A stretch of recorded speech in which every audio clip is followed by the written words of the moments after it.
영성, 정서적으로 건강한 영성 5번째 시간이 되겠습니다. 그동안 저희들이 좀 배웠던 것들을 잠깐 이야기를 나누면은요, 저희가 첫 번째 시간에는 정서적으로 건강한 영성의 중요성에 대해서 사울 좀 이야기를 하면서 저희가 배우는 그런 시간들을 가졌고요.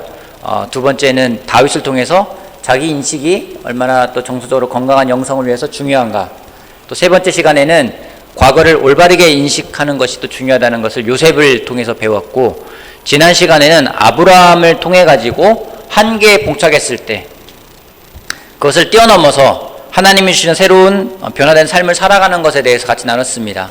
한계에 봉착했을 때 정말 그것을 인정하고 하나님에게 무릎을 꿇는 것, 또한 하나님의 그 인도하심을 기다릴 줄 아는 그런 삶의 지혜에 대해서 같이 배워보는 시간을 가졌습니다. 오늘은 다니엘의 영성을 통해 가지고 부제를 정했습니다. 다니엘의 영성 잠시 멈춤이라는 제목을 정하게 되었습니다. 여러분, 다니엘 하면은 제일 먼저 떠오르는 것이 어떤 것이 떠오르십니까? 여러분들은 다니엘 하면 떠오르는 게 어떤 게 떠오르십니까? 다니엘 한번 여러분들 먼저 봅시다. 네? 사자굴, 다니엘 하면 사자굴 떠오르죠. 또요? 3명의 친구, 다니엘과 3명의 친구. 또요? 야채만 먹고 건강해졌다. 야채만 먹고 건강해졌다. 또요? 하나만 더 얘기해 봅시다. 다니엘 하면 떠오르는 거.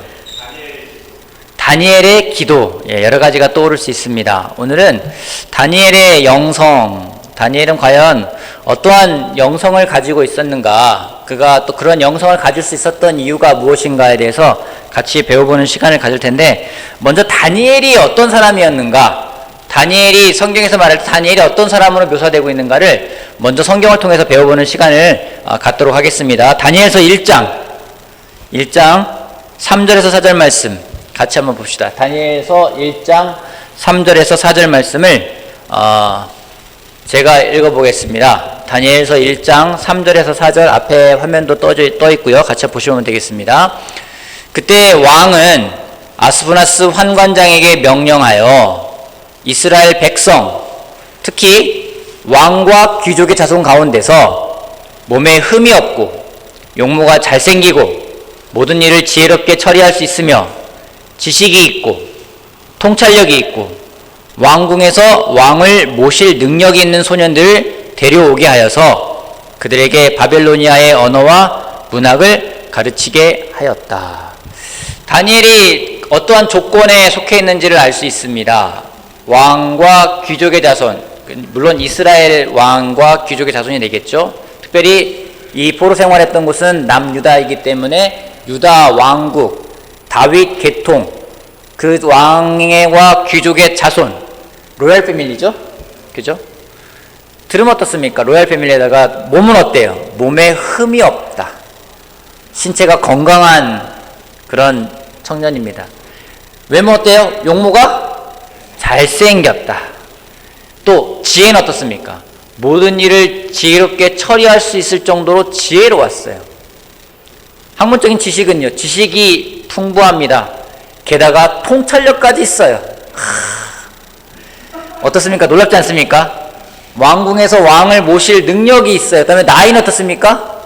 나이는 소년이에요. 지금으로 치면은 학자들에 의하면은 다니엘이 이 당시 나이가 약 15세. 내연이, 수호, 국현이 만 15세 정도에 되는, 우리 레연이, 국현이, 수호 보면은 딱 다니엘이 딱 떠오르십니까? 아멘.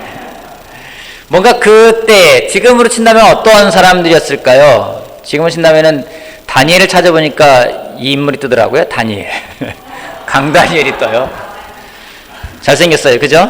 외모 출중합니다. 아마 뭐 엄치나 또 비한다면은 뭐 재벌 2세 젊은 사람, 굉장히 놀라운 사람들임에 틀림이 없습니다. 뭐 지금으로 치면은 BTS급 정도 되는 아주 명망이 있는 그런 사람들로서 되어 있는 것이 이 당시에 성경에 묘사되어 있는 다니엘입니다. 여러분, 실제로 다니엘의 그 업적, 다니엘의 그 행적은 당시 포로 생활을 하고 있는 유대인들에게 굉장히 희망을 주었습니다. 이 포로 생활을 끝내고 언젠가는 다시 우리가 돌아갈 수 있을 것이다라는 그런 포로 생활을 이겨낼 수 있는 엄청난 영향을 준 것이 바로 다니엘이고 다니엘의 그 친구들입니다. 왜 다니엘은 그 당시 유대 민족에게 그렇게 영향을 줄 수 있었던 것일까요? 잘생겼기에? 귀족이기에?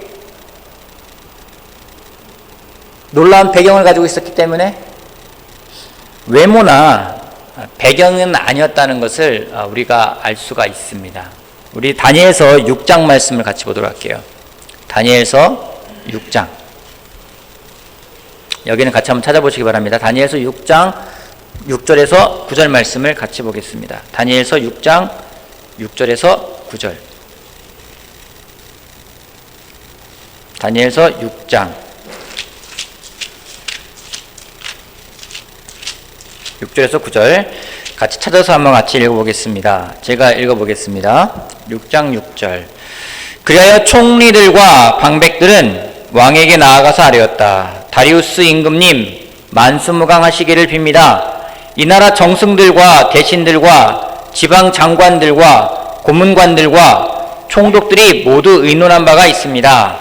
임금님이 법을 한 가지 만드셔서 금령으로 내려주시도록 요청하기로 하였습니다. 그 법은 앞으로 30일 동안에 임금님 말고 다른 신이나 사람에게 무엇을 강구하는 사람은 누구든지 사자굴에 집어넣기로 한다는 것입니다. 바라옵기는 임금님이 이제 금령을 세우시고 그 문서에 임금님의 도장을 찍으셔서 메대와 페르시아에 고치지 못하는 법을 따라서 그것을 다시 고치지 못하게 하시기를 바랍니다. 그리하여 다리우스 왕은 금령의 문서에 왕의 도장을 찍었다. 다니엘을 시기했던, 다니엘을 올가매려는 사람들에 의해서 이상한 법이 만들어지게 됩니다. 이 왕의 법령으로 인해 가지고 유대인들을 비롯한, 다니엘을 비롯한 유대인들은 한계에 부딪히게 됩니다. 여러분, 이 당시 다리우스 왕, 페르시아 왕의 금령이 찍혀있는 그 법령이라는 것은요, 어마어마한 그 위력을 가지고 있는 겁니다. 다리우스 왕의 위엄이 대단했기 때문에 그 왕의 법령이라는 것은 정말로 그 어길 수가 없고, 또한 어겼을 때는 사자굴에 들어갈 수밖에 없는 그러한 일을 범하게 되는 그러한 법령이었던 것입니다. 여러분, 이런 법이 만들어졌어요. 뭔가 법을 어기면 사자굴에 들어간다. 너 그 법 어기면 죽을 거야. 뭐 그 얘기거든요. 좀 법이 법 같지가 않아요. 이건 말도 안 되는 법이야. 이렇게 할 수 있을 것 같아요. 그럼에도 불구하고 다니엘은 거기에 잘 맞서 싸우는 것을 볼 수가 있습니다. 어쩌면은 이때 다리우스 왕이 내렸던 그 법령은 믿음을 가진 사람들이 두려움에 떨게끔 하는 법이었을 것입니다. 굴복하게 하는 상황이었을 것입니다. 어쩌면 자신이 가지고 있는 신념을 버려야만 되는, 타협을 해야만 되는 상황으로 몰아가는 그런 법이었습니다. 여러분, 타협하게 되고 내가 믿는 믿음을 무언가 저버리게 되고 그게 내 의지가 아니라 외부의 어떤 그런 강압적인 것 때문에 내 신념을 버린다라는 것은 굉장히 괴로운 일입니다. 코로나로 인해서 우리가 질병으로 인해서 모이지 못하는 것도 때로는 괴로운데 어떤 법적으로 모이지 못하게 한다면 그건 더 힘들 것 같아요. 아마 가장 불안한 것은 내가 믿고 있는 것, 내가 신념을 가지고 있는 것에 대해서 그것을 거부하게끔 만들어지는 상황이 가장 불안하게 만드는 상황이 아닌가 생각을 하게 됩니다. 우리들처럼 마찬가지 아니겠습니까? 세상을 살아가면서 많은 유혹이 있지 않습니까? 세상은 불안함으로, 두려움으로 우리의 믿음을 시험을 합니다. 환경적으로도요. 코로나 바이러스까지 겹쳐서 더욱 힘든 시험의 시간임에 틀림이 없습니다. 이러한 시간에 우리들의 영성이 건강한 것인지 건강하지 않은 것인지가 또한 드러나는 시간이기도 합니다. 다니엘에게 저 시간은 그냥 위협적인 시간으로 끝나는 것이 아니라 저 시간을 통해서 다니엘이 어떠한 영성을 가지고 있는지 그의 영성이 다시 한번 나타나는 시간이었습니다. 다니엘이 거기에 대해서 반응하는 것을 보도록 하겠습니다. 다니엘서 6장 10절 말씀 같이 보겠습니다. 다니엘서 6장 10절.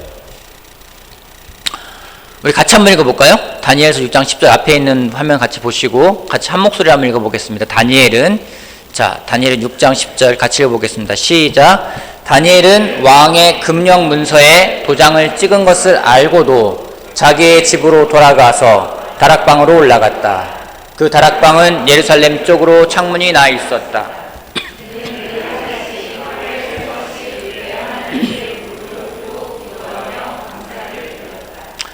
다니엘이 금령의 도장에 찍은 걸 알았습니다.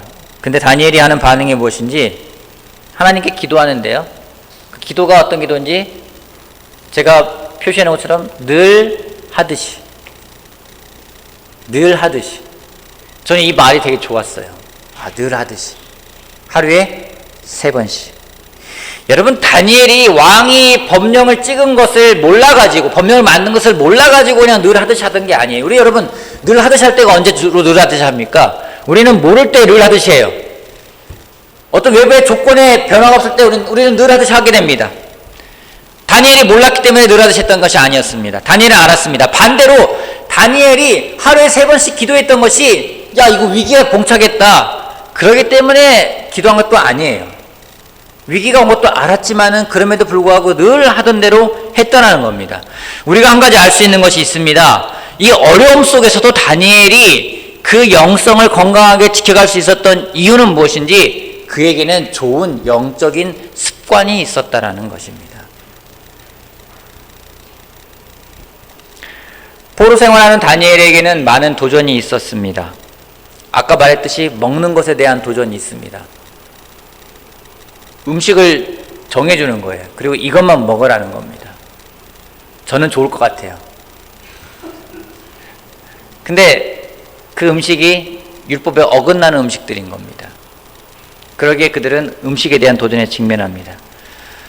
좀 전에 말했듯이 사자굴에 들어가야만 되는 그런 도전도 그들에게 있었습니다.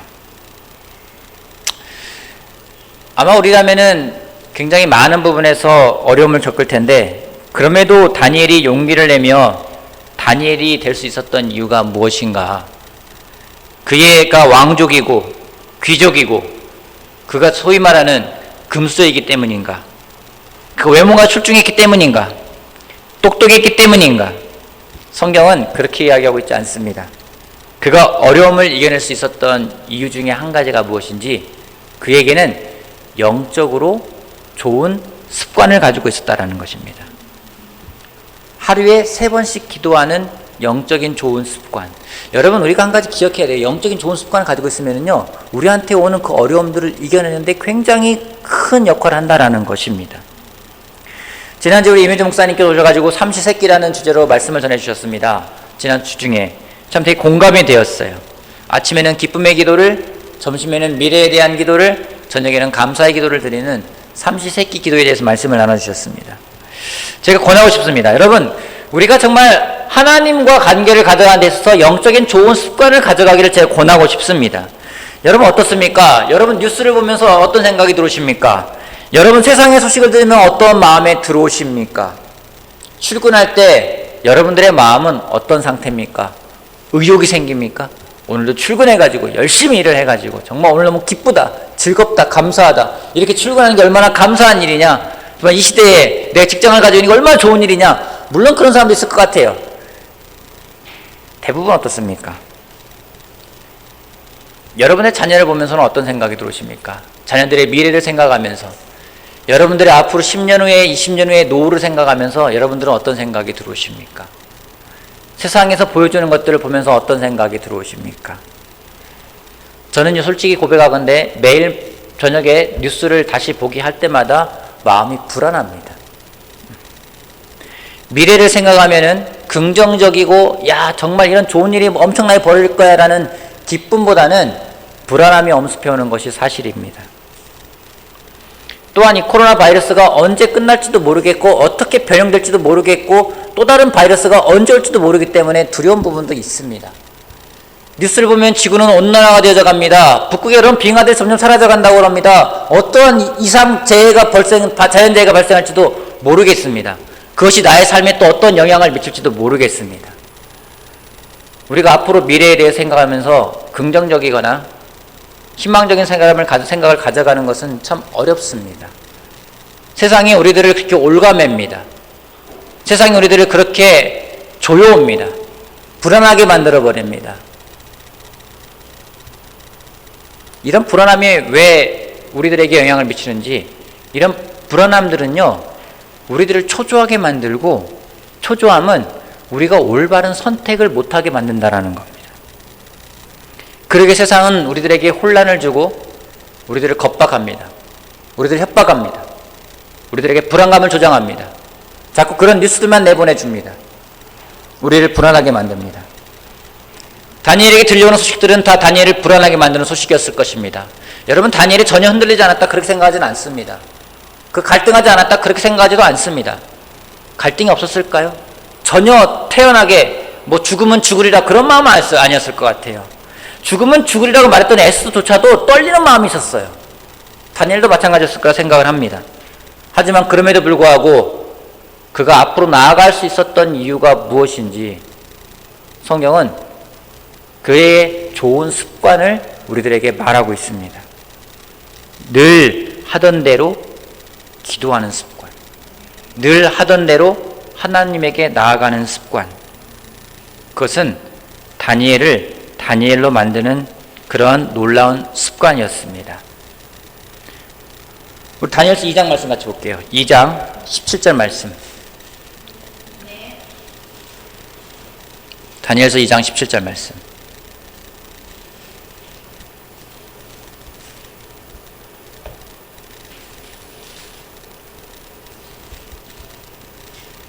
다니엘서 2장 17절 말씀. 17절 18절 말씀을 보겠습니다. 2장 17절 18절 말씀. 16절부터 볼게요. 16절부터. 다니엘이 곧 왕에게로 가서 아뢰었다. 임금님께서 임금님의 꿈을 해몽해 드릴 수 있는 시간을 저에게 주십시오. 그 다음에 다니엘은 집으로 돌아가서 자기의 친구 하나냐와 미사엘과 아사랴에게 그 사실을 알려주고 그 친구들에게 말하였다. 너희와 나는 다른 바빌론의 지혜자들과 함께 죽지 않도록 하늘의 하나님이 긍휼을 베풀어 주시셔서 이 비밀을 알게 해주시기를 간구하자. 여러분, 다니엘이 위기에 처합니다. 그는 그냥 늘 하던 대로 하루에 3번씩만 기도했던 것이 아니에요. 위험이 있을 때, 어려움이 있을 때, 불안할 때마다 자신을 맡기는 습관이 그에게는 있었습니다. 여러분은 오늘 여러분 자신을 누구에게 맡기고 있습니까? 세상에 여러분을 맡기고 있습니까? 아니면 전문가에게 맡기고 있습니까? 여러분이 알듯이 느부갓네살 왕이 자신의 꿈을 해몽하라고 합니다. 보통 꿈 이야기 해두고 해몽하라고 하면 이해가 되는데 그러지 않고 내가 꿈도 맞추고 그 꿈도 해석하라는 거예요. 어렵습니다. 많은 학자들이 아무리 지혜가 있는 학자들이 모여도 그것을 풀 수가 없었습니다. 그것을 해결할 수가 없었습니다. 그 비밀을 알 수가 없었습니다. 하지만 다니엘은 정반대의 반응을 보입니다. 오히려 그 시간에 친구들을 모읍니다. 그리고 이것을 맡길 수 있는 분은 하나님밖에 없다라는 것을 그가 다시 한번 고백하고 하나님께 같이 기도하자고 이야기를 해요. 그 뒤에 어떤 일이 벌어지는지 2장 28절 말씀 보겠습니다. 2장 28절. 비밀을 알려주시는 분은 오직 하늘에 계시는 하나님뿐이십니다. 하나님은 느부갓네살 임금께서 앞으로 일어날 일이 무엇이라는 것을 알려주셨습니다. 임금님의 꿈, 곧 임금님께서 침대에 누워있을 때 머릿속에 나타난 환상은 이러합니다. 다니엘이 당당하게 나아갑니다. 왜 당당할 수 있었는지 그가 분명히 말합니다. 하나님이 그것을 해결할 수 있는 사람이라는 것. 다니엘은 자신을 하나님에게 맡겼던 사람이기 때문에 당당하게 나아갈 수가 있었습니다. 세상에 맡긴 게 아니에요. 어떤 그거의 최고의 존재자한테 맡긴 게 아니에요. 하나님에게 자기를 맡겼기 때문에 당당하게 나아갑니다. 여러분, 우리가 배울 수 있는 게 있습니다. 다니엘을 통해서 무엇을 배울 수 있을까요? 다니엘의 외모를 우리가 배울 수 있을까요? 이미 틀렸습니다. 우리가 그러면 다니엘의 배경과 어떤 그런 금수저 집안을 우리가 배워야 될까요? 우리 딸이 항상 저에게 금수저 얘기할 때 있는데 저는 틀렸다고 이야기를 합니다. 우리는 이미 그것도 안 됩니다. 우리가 뭘 배울 수 있을까요? 우리가 정말 그처럼 젊음을 배울 수 있을까요? 이미 나이 들었습니다. 그것도 힘들 것 같아요. 우리가 다니엘을 통해서 배울 수 있는 것이 무엇인가?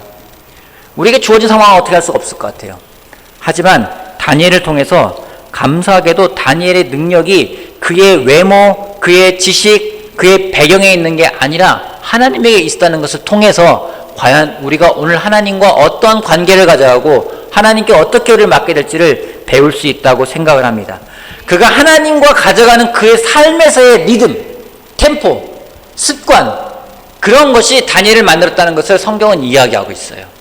그러기에 우리가 그것을 배워갈 수 있다면은 우리 또한 이 시대를 살아가면서 다시 한번 영적으로 건강한 영성을 가져갈 수 있지 않을까 생각을 하게 됩니다. 그 습관과 리듬을 구체적으로 보도록 하겠습니다. 첫 번째입니다. 첫 번째는요, 잠시 멈춤의 시간이라는 겁니다. 다니엘이 아까 어떻게 했습니까? 늘 하던 대로 하루에 3번 하나님께 기도를 드렸다. 하루에 3번 하나님께 기도를 드렸다. 여러분, 하루 3번 하나님께 기도를 드렸다는 얘기는 무엇입니까? 다니엘이 잠시 멈췄다는 거예요. 하루에 3번은 최소한 멈췄다는 겁니다. 여러분은 하루에 몇 번 멈추십니까? 여러분은 몇 번 하루에 멈춤을 갖고 하나님에게 가십니까? 우리는 멈추기 어려운 시대를 살아가고 있습니다. 우리는 멈추지 않고 열심히 계속 일하는 것이 미덕이라고 배웠습니다. 저희 아버님이 저한테 물어볼 때가 있습니다. 바쁘냐? 물어볼 때가 있어요. 제가 바쁩니다 라고 말하면 저희 아버지는 좋아하실까요? 걱정을 하실까요? 좋아하세요. 여러분 부모님들도 그렇고 누군가가 할 때 아우 바빠 그러면 여러분 그 얘기 들으면은 기분이 좋습니까? 그 사람이 걱정이 되십니까? 우리 오종희 형제가 바빠 그러면 영숙자매는 기쁩니까? 걱정되십니까? 걱정이 돼요. 근데 예로 정윤이가 오늘 너무 한가해 뭐 이러면은 걱정이 되십니까? 기쁩니까? 기뻐요.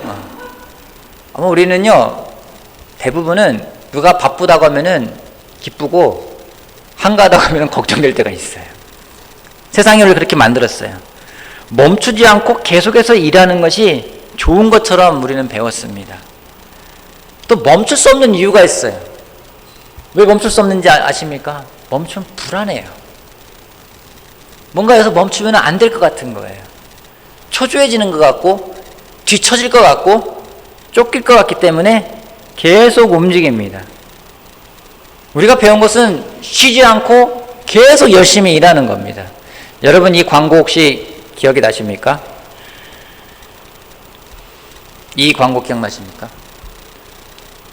예전에 이 음료가 있었어요. 네버스탑이라는 음료가 있었어요. 여러분 이 음료 아십니까? 요즘 안 나오잖아요. 결코 멈추지 않는다.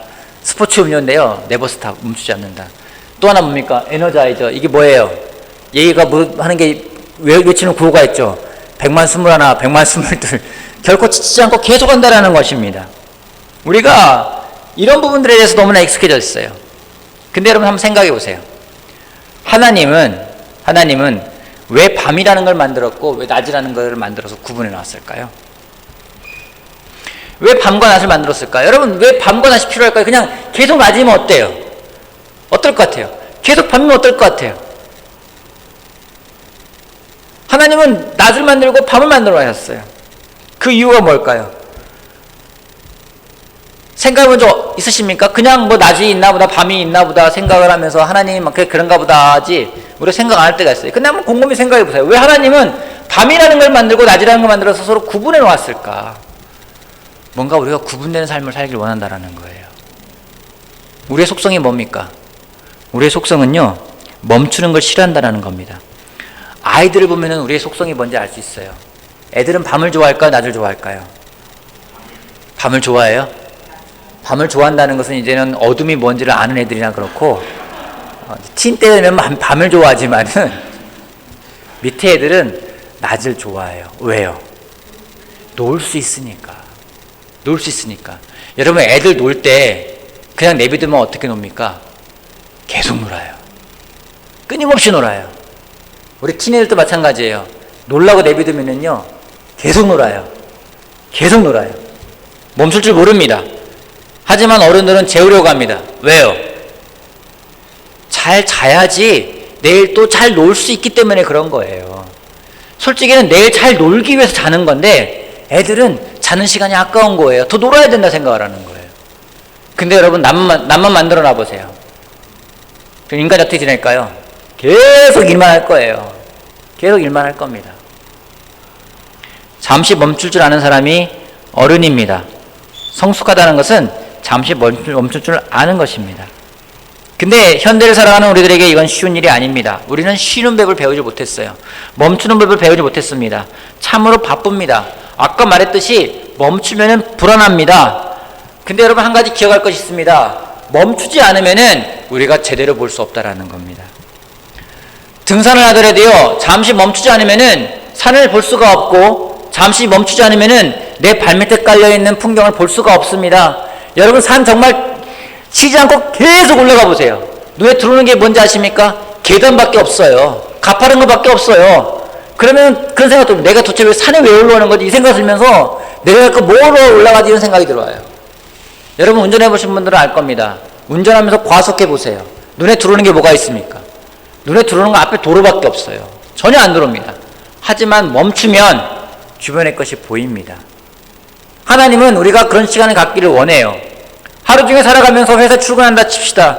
여러분, 멈추지 않습니다. 하루 종일 일만 합니다. 계속 일하고 나중에 싸갖고 집에서 또 일하고, 그게 잘하는 것처럼 생각할 때가 있어요. 그러다 보면은 우리는 진짜 중요한 걸 못 봅니다.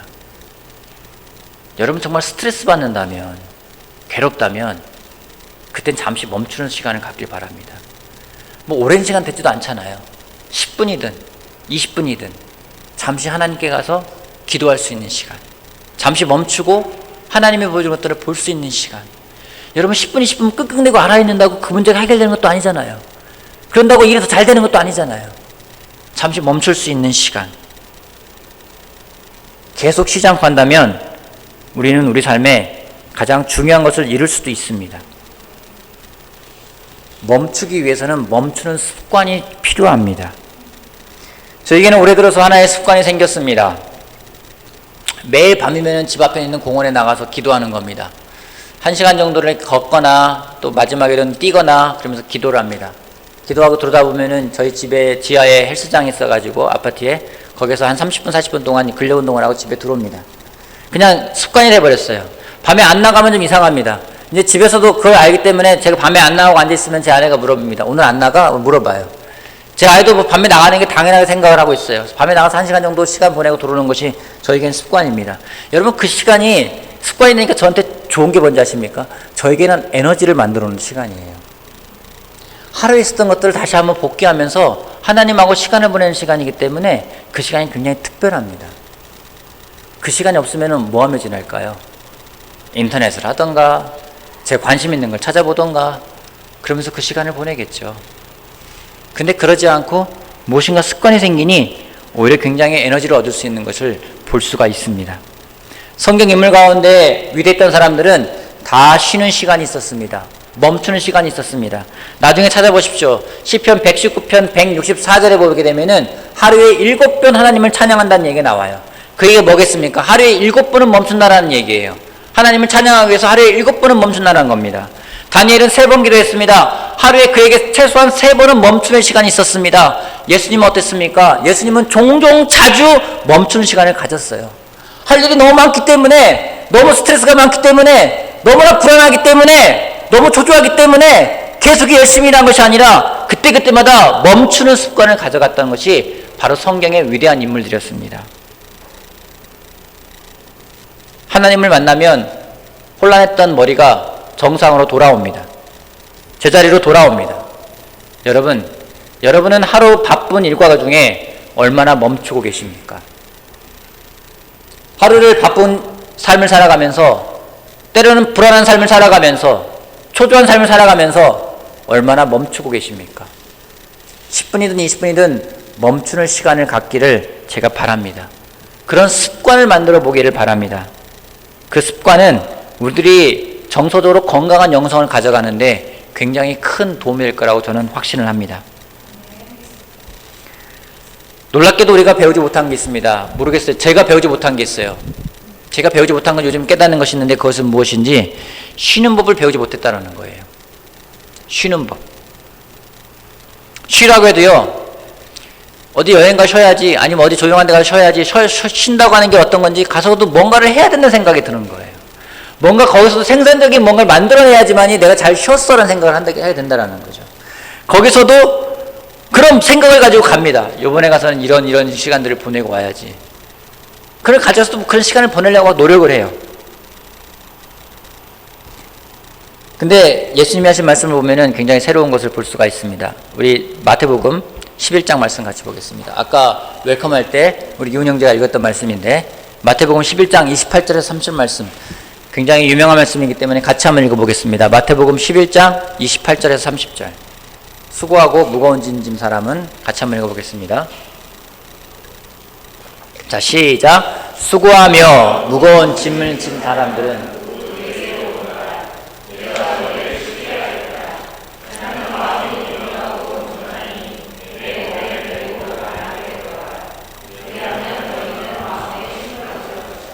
내 멍에는 편하고 내 짐은 가볍다. 여러분, 예수님이 수고하고 무거운 짐을 진 사람들은 모두 내게로 오라고 말씀하고 있습니다.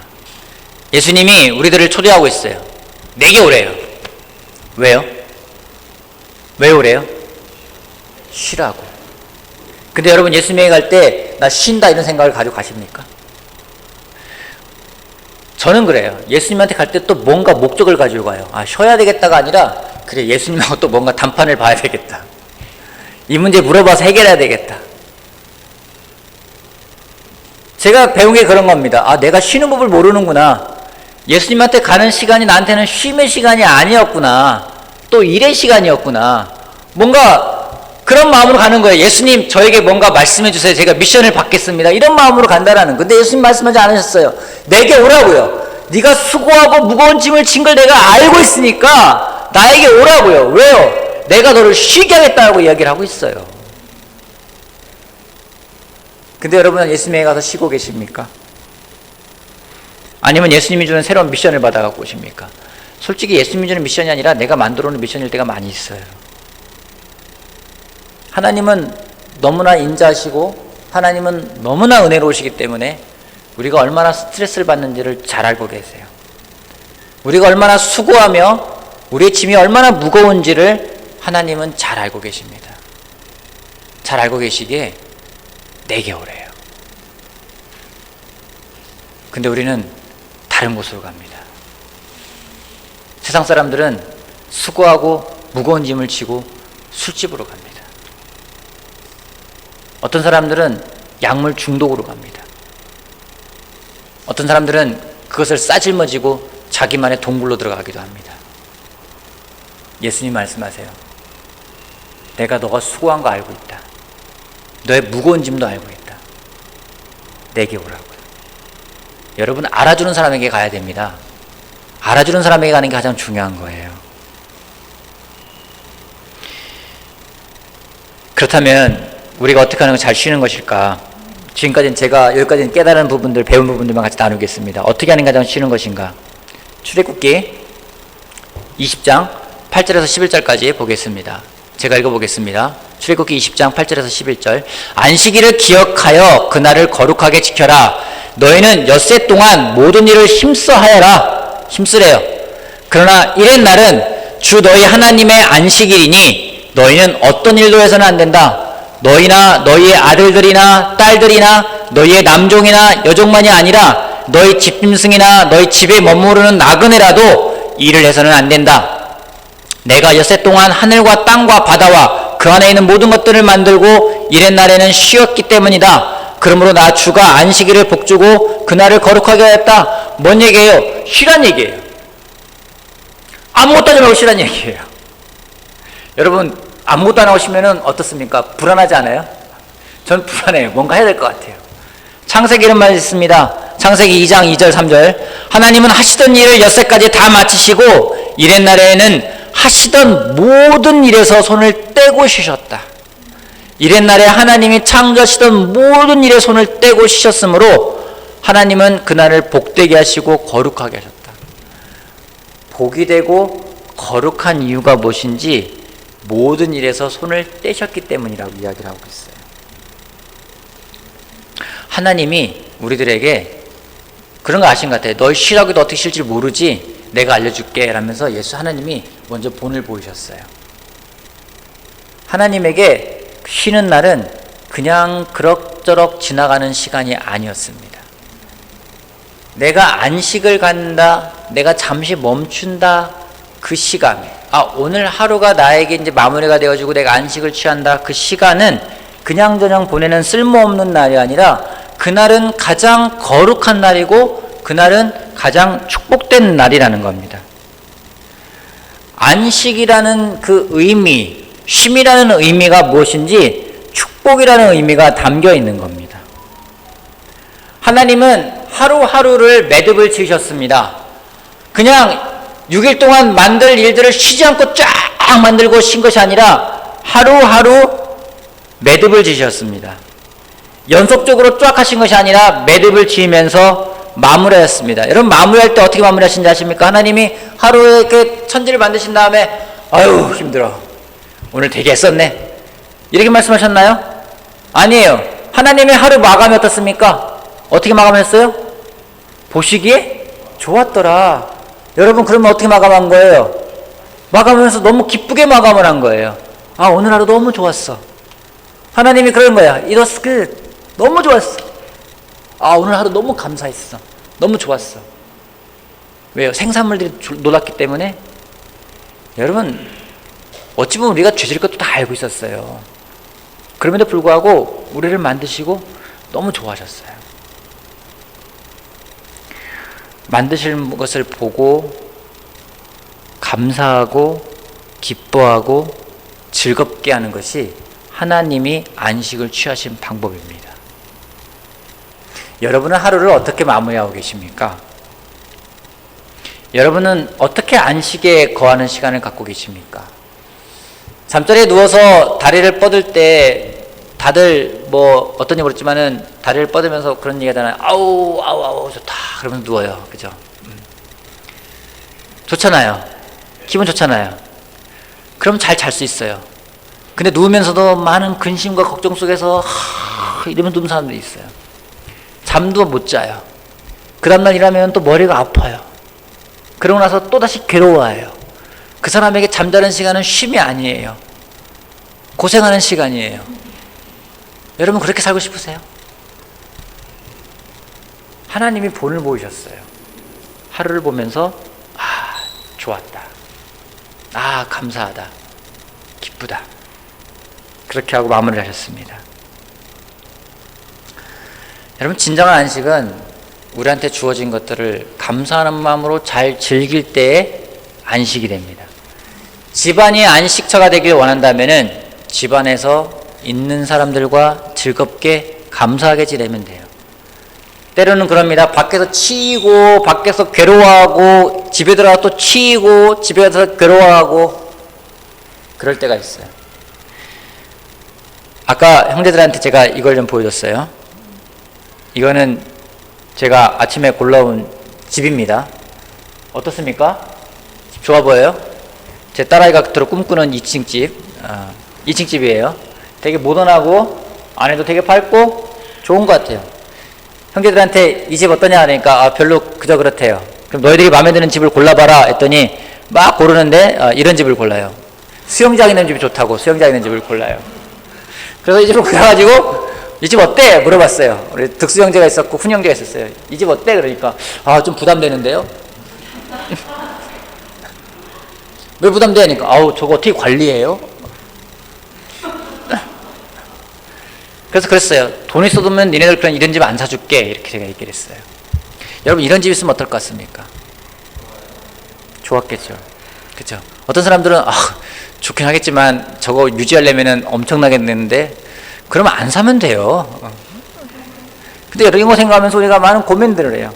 여러분 한 형제를 만났습니다. 우리 일살에 있는 형제는 아니고 다른 교회에 있는 형제인데 그 형제가 날씨 더워지니까 에어컨 때문에 이제 안에서 집에 가면 아내랑 에어컨 때문에 좀 싸운대요. 왜 싸우냐니까 아내는 에어컨을 틀자. 남편은 이 형제는 되게 검소한 형제예요. 웬만하면 참고 틀지 말자. 그래서 그거 갖고 싸우는 거예요. 에어컨을 틀자? 아니다. 뭐 트냐? 틀지 말고 선풍기를 틀자. 막 이러는 거예요. 그래서 제가 물어봤어요. 형님한테. 에어컨을 왜 샀니? 물어봤어요. 더우니까 시원하게 지내려고 샀다라는 거예요. 근데 왜 안 틀어? 하니까 아깝대라는 거예요. 말이 안 되잖아요. 그렇잖아요? 차를 어떤 형제가 바꾼 적이 있습니다. 차를 좀 좋은 차로 바꿨어요. 두 가지 반응입니다. 아껴 타야 되겠다. 어떤 사람은 그래요. 좋은 차 샀으니까 많이 타야 되겠다. 여러분 많이 타야 돼요? 아껴 타야 돼요? 많이 타려고 편하게 타려고 좋은 차 산 거 아닙니까? 근데 모셔놓고 그렇게만 합니다. 때로는 그래요. 에어컨도 갖다 놓고 그냥 장식품이에요. 아주 100만 원 넘어가는 장식품이에요.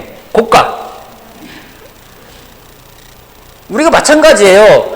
나에게 주신 가족들, 아내, 자녀들, 내 주변에 있는 형제들, 자매들 하나님이 주신 것인데 부담이 될 때가 있어요. 쉬지 못할 때가 있어요. 같이 즐기고 감사하면은 그 안이 안식이 될 텐데 왠지 그것이 또 하나 나의 짐이 되고 부담스러운 거죠. 이 집이 좋은데 부담돼요. 저 수영장은 누가 청소할 거냐는 거예요. 형제들이. 저 집은 누가 관리하고 저 정원은 누가 관리하냐는 겁니다. 여러분 진정한 안식은 내가 무엇을 또 해야 되는 것이 아니라 나에게 주신 것에 대해서 감사함으로 시작된다라는 겁니다. 오늘 여러분의 시간이 안식의 시간이 되는지 안 되는지는 여러분이 그 시간을 감사하면서 즐기고 있는지 아니면은 또 스트레스를 받는지 그 결정이 달렸다고 저는 생각을 합니다. 하나님께 나아가는 시간을 꼭 갖길 바랍니다. 하루 중에 멈추는 시간을 꼭 갖길 바랍니다. 고개 들어서 하나님이 주신 것을 바라보길 바랍니다. 하나님은 왜 저렇게 만드셨을까? 참 신기하다, 감사하다. 여러분 고개 들어서 하늘을 보지 못하면 어떤 일이 벌어지는지 아십니까? 여러분 하루 종일 여러분 모니터만 봐보세요. 여러분 하루 종일 땅만 봐보세요. 일자목돼요. 고생합니다. 눈을 들어서 하늘을 보길 바랍니다. 하나님이 주신 것을 바라보는 사람이 되기를 바랍니다. 멈추시길 바랍니다. 그리고 하나님께 나아가길 바랍니다. 하나님 말씀하세요. 수고하고 무거운 짐 진 거 내가 알고 있으니 내게 오라고요. 나에게 와서 쉬라고요. 여러분 딴 데 가지 말고 주님께 가십시오. 엉뚱한 데 가서 짐 풀어놓지 말고 하나님에게 가서 짐을 풀기 바랍니다. 다시 한번 마무리하겠습니다. 우리가 정말 다니엘 같은 건강한 영성을 가져가기 위한 습관들, 첫 번째, 하루 중에 잠시 멈추고 하나님에게 가는 습관을 만드시기를 바랍니다. 짧은 시간도 괜찮아요. 5분이든 10분이든 점심 먹고 잠깐이라도 멈추고 하나님에게 가길 바랍니다. 책상에 앉아서 계속 일하면서 뭐 샌드위치 먹지 마시고 잠시 멈추세요. 5분이라도 10분이라도. 또한 하루를 정말 우리가 안식하기 위해서 하나님이 주신 것을 감사하며 즐기는 그런 안식의 습관을 갖길 바랍니다. 다니엘은 이 두 습관이 있었기 때문에 그는 어려움 가운데서도 건강한 영성을 지켜갈 수 있었다고 저는 확신합니다. 우리 또한 이런 습관을 만든다면 이 어려운 시대에, 혼란한 시대에 정서적으로 건강한 영성을 만들어갈 거라 저는 확신합니다. 모두에게 하나님이 주시는 놀라운 습관과 하나님의 쉼이 있길 바라면서 말씀 마치겠습니다.